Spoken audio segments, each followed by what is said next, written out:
Welcome to Stoicism Breath. We live in a world that keeps shouting the same message at us: hustle harder, push faster, fight for everything you want. And if you are not exhausted, you must not be trying hard enough.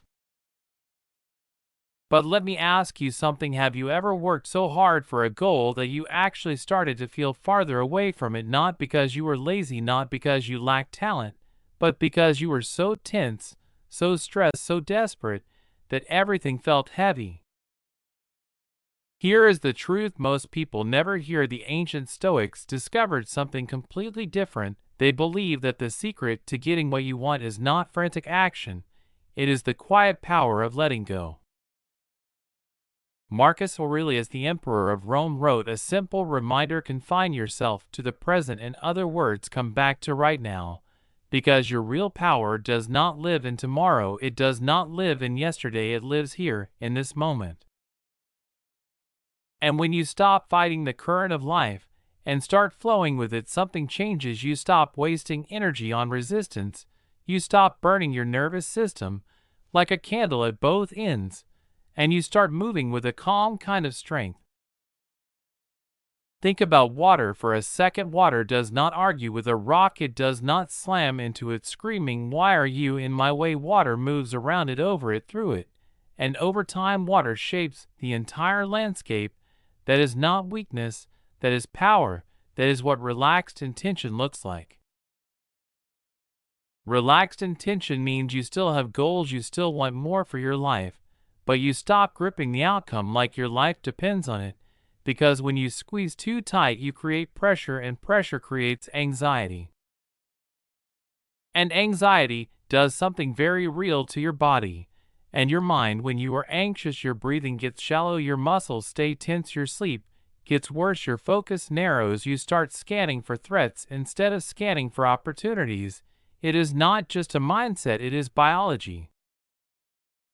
That is why when you are constantly stressed about your goals, when you are holding on so tightly that your knuckles feel white, you can actually push away the very thing you want most. Desperation creates resistance, and resistance blocks the flow of progress and abundance. But here is where it gets beautiful: the moment you truly relax into your desire, the moment you stop begging the timeline to obey you, the moment you align with the natural rhythm of life, you become magnetic. Doors that were always open suddenly become visible. Opportunities that your stressed mind could not even recognize begin to show up, and you start attracting the right people, the right circumstances, the right resources, not through force, but through calm confidence. This is not about being lazy, this is not about giving up on your dreams, this is about learning the difference between effortless action and exhausting struggle. Effortless action is when you do what you can with clarity, and then you allow space for life to meet you halfway. Exhausting struggle is when you try to control every detail, every moment, every outcome, because you are afraid that if you stop, everything will collapse. Let me give you a simple picture. Imagine planting a seed. You can choose good soil, you can water it, you can place it in sunlight, but you cannot pull the plant out of the ground every hour to check if it is growing. The more you disturb it, the more you delay it.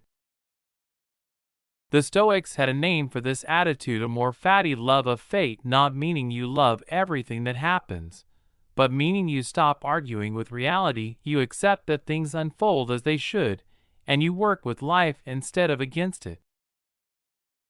So today on Stoicism Breath, I am going to share 10 Stoic principles that can transform the way you approach manifestation and success. These are not just ideas, these are practical tools tested by centuries of human experience. Each one will help you release the tension that has been blocking your progress and step into a state where good outcomes feel natural.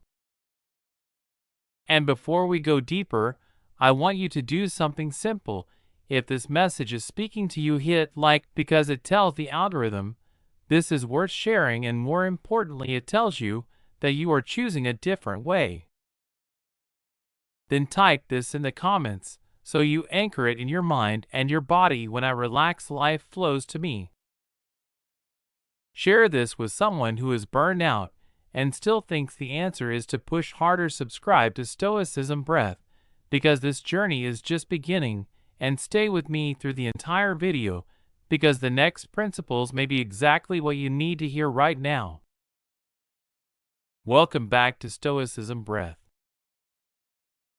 Rule number 1 is the art of detached desire, and it starts with a paradox that has confused people for most of their lives. The more desperately you want something, the more it seems to slip through your fingers.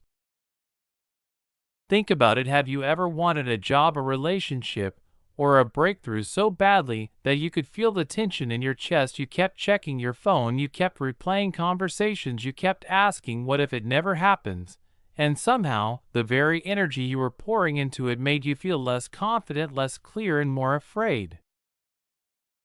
The Stoics saw this long before modern psychology had words for it. Epictetus, a man who went from slavery to becoming one of the greatest teachers in history, said something that still hits hard today. Wealth does not come from having great possessions. Wealth comes from having few wants. Now, that does not mean you stop dreaming. It means you stop turning your dream into a lifeboat. Because there is a difference between wanting something and needing it. Wanting says, I would love this and I will work for it. Needing says, I cannot be okay until I get it. And the moment you need it, you create desperation. And desperation is loud. People can feel it. Life can feel it. It makes you chase. It makes you over-explain. It makes you settle for less than you deserve, because you are trying to fill a hole as fast as possible. But when you want something, and you are genuinely okay without it, something shifts. You become magnetic.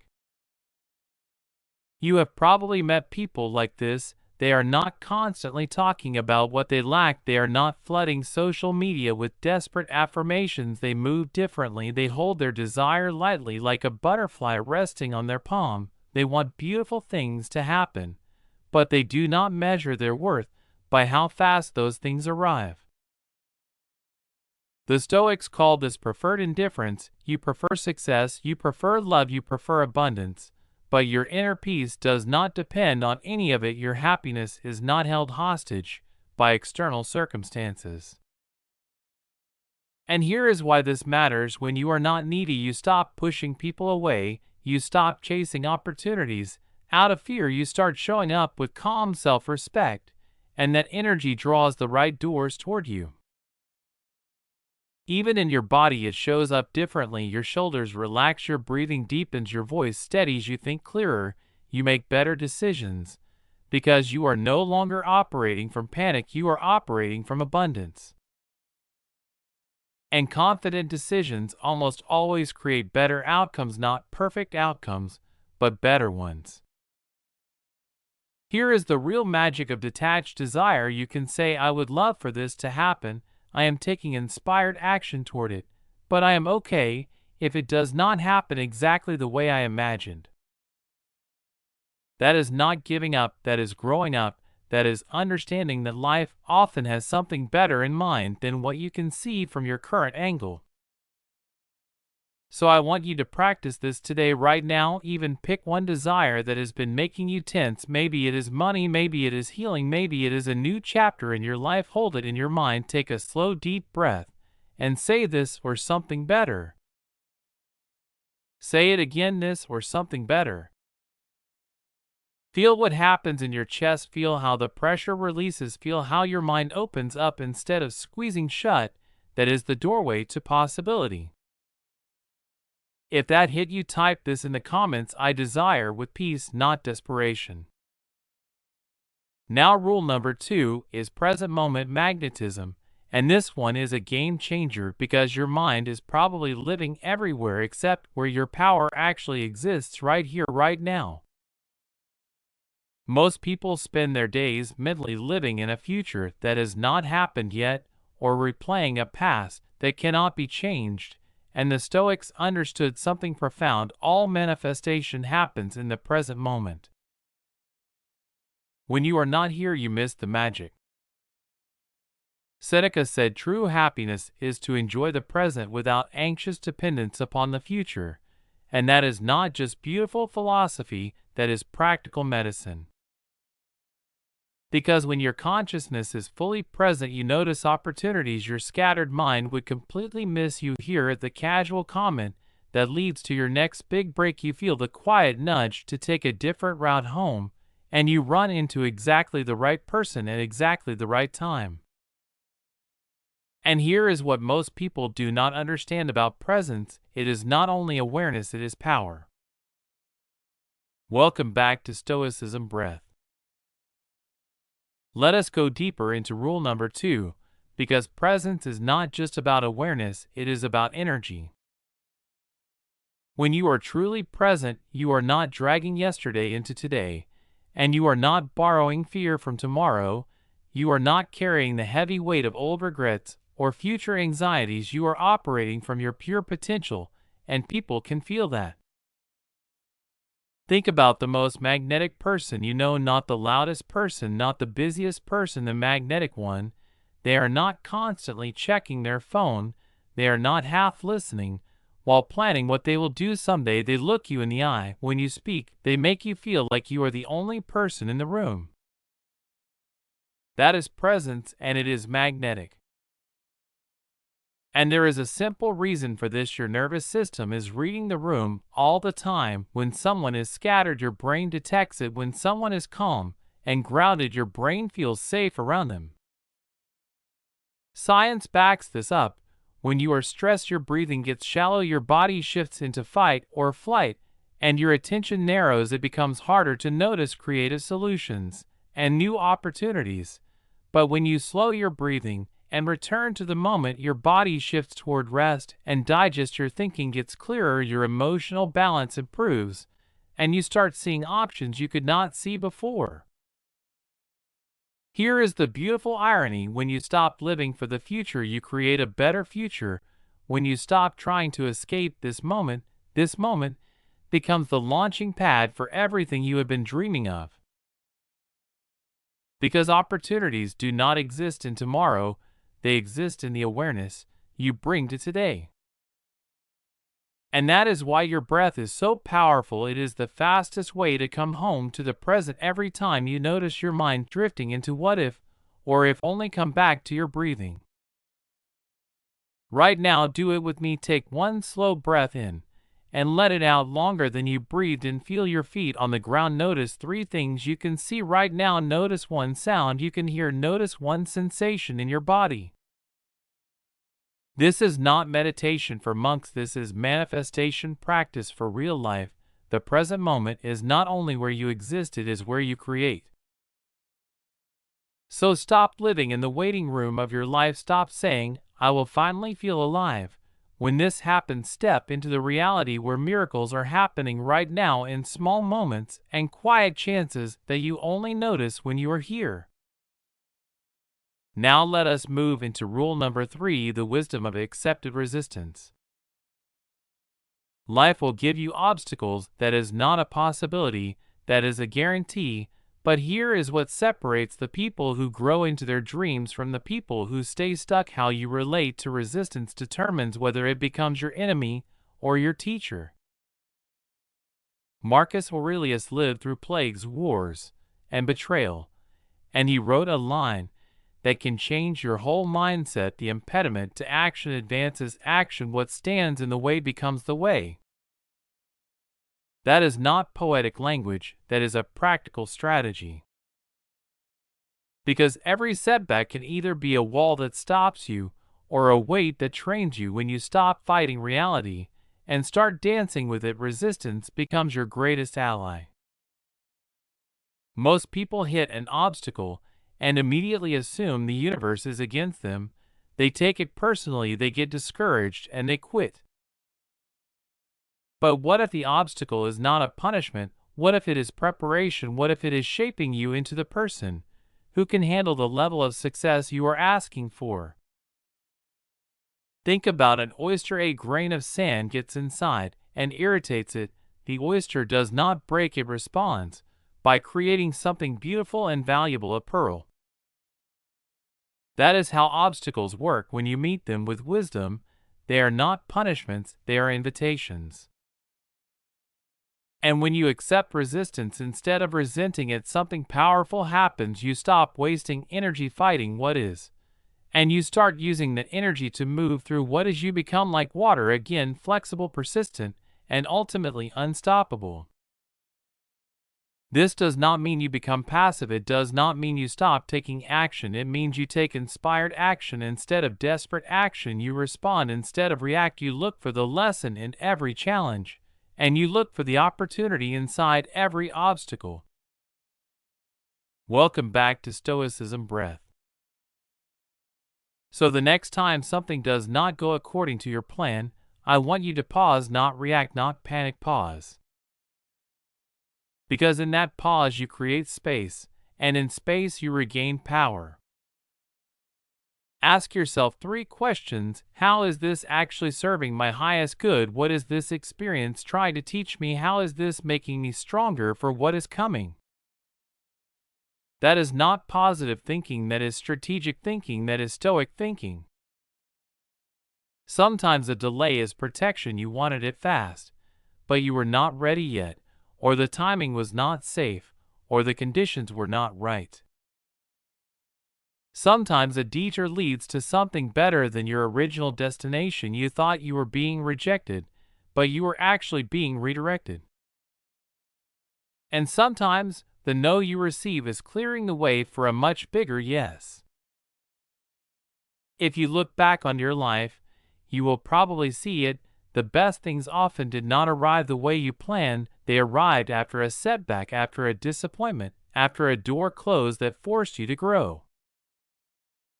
And here is the hardest part: trust the process even when you cannot see the bigger picture, because life has a perspective you do not have access to.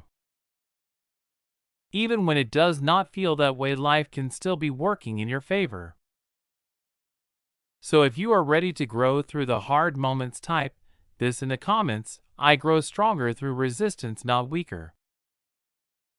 Now we move into rule number 4, the power of inner authority.